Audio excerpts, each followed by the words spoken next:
Good morning. My name is Crystal Marie Seeley, and I'm recording this video on how to upload a PDF file to your Squarespace website. I'm doing it for a friend, but I thought it would be helpful to more of you. And so let's dive right in. I'm starting right at the beginning where we log into our Squarespace page. So you put in your email address, you put in your website, and then you click login, right? If you have a Squarespace account and you use it yourself, then you already know that part.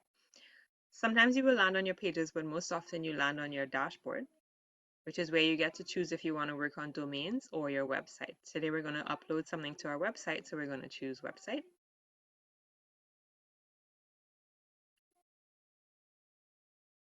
And because we're changing something at the front of our website, the page, we're not changing design or anything else. We're just going to click pages.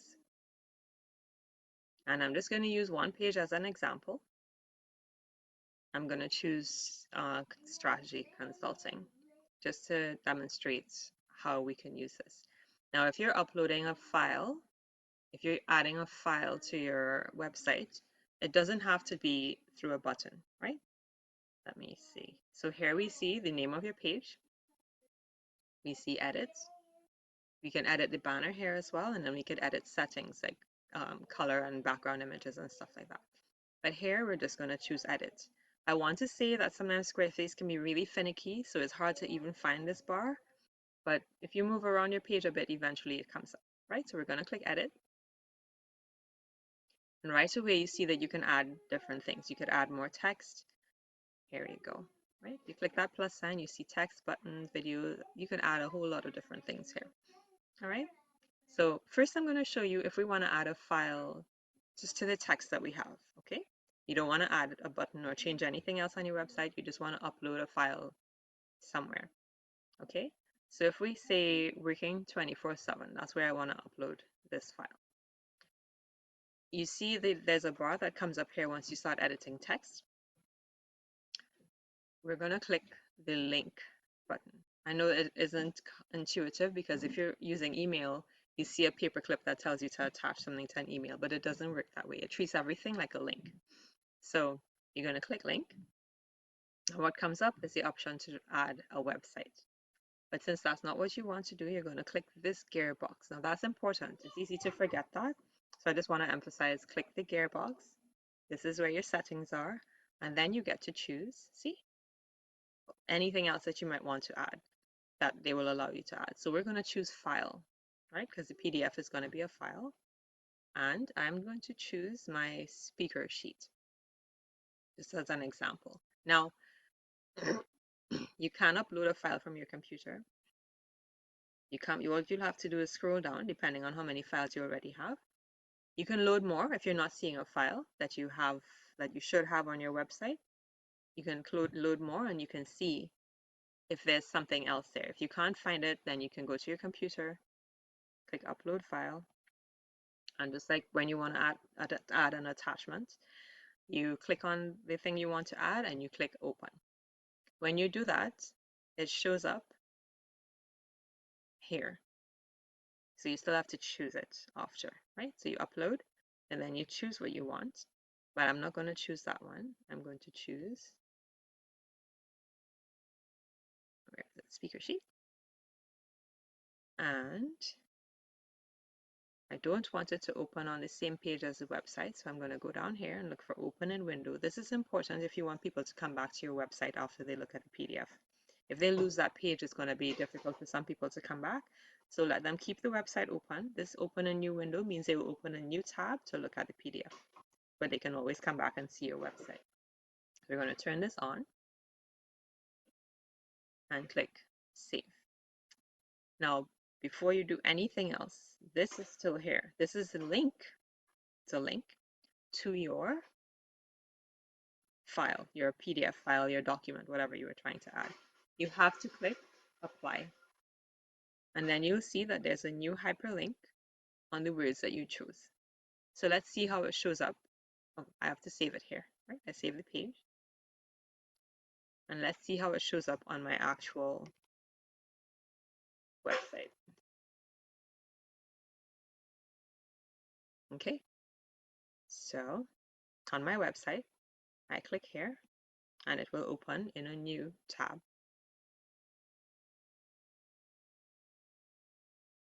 Okay, and there I have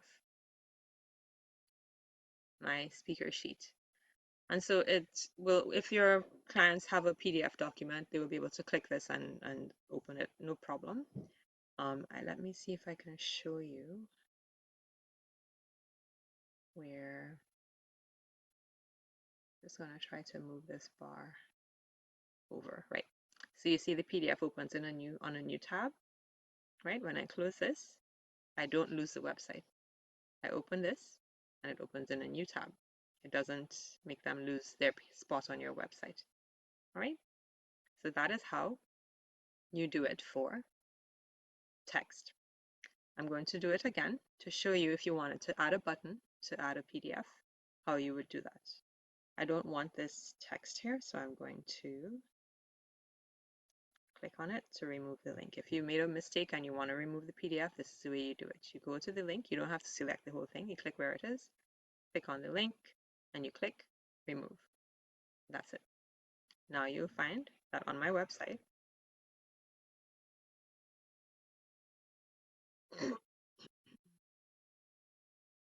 that link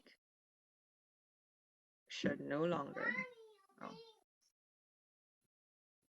sorry, I forgot to save it. Let me save it.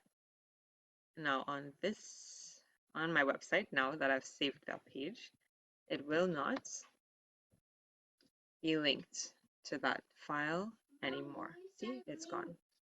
Yes. Okay. So let's go now and see how we will link a PDF to a button.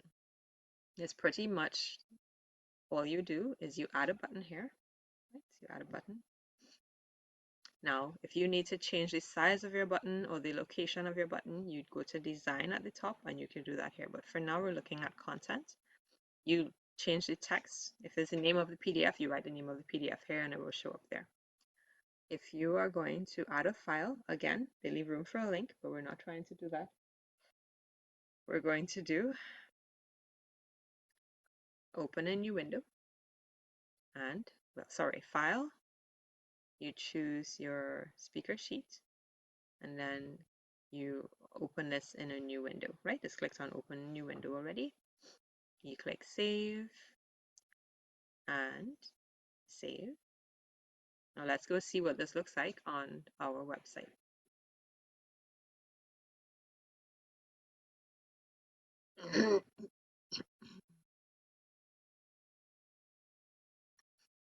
All right, so see it's right there. And you click on this and it opens in a new page on a new tab, right? Just as before. There.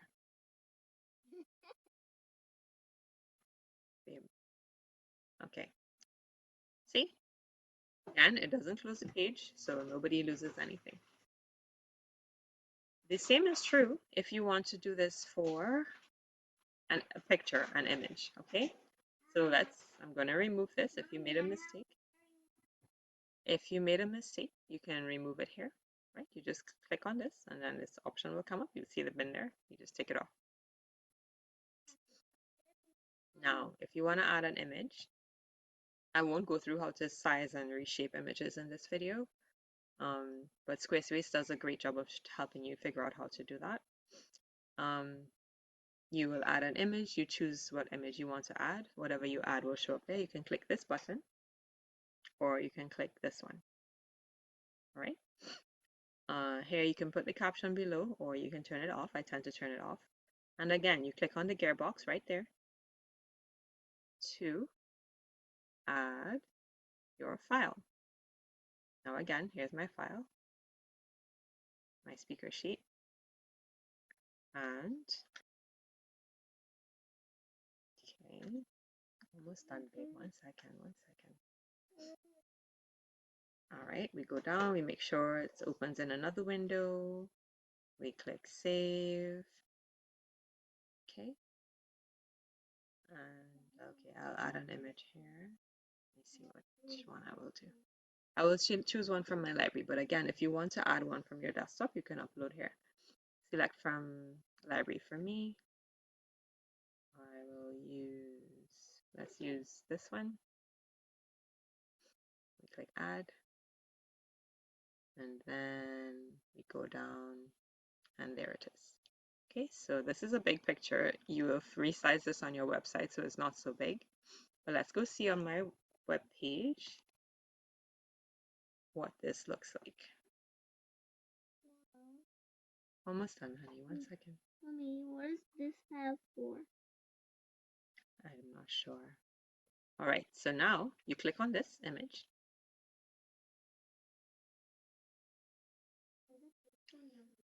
And there it is. Okay, you have your speaker sheet. It is not blocking your original website web page. So even if they close this PDF, they still come back to your page. Okay, and again, if you make a mistake and this is not what you wanted to do, you go back to your page, you click edit again, and let me move this back up.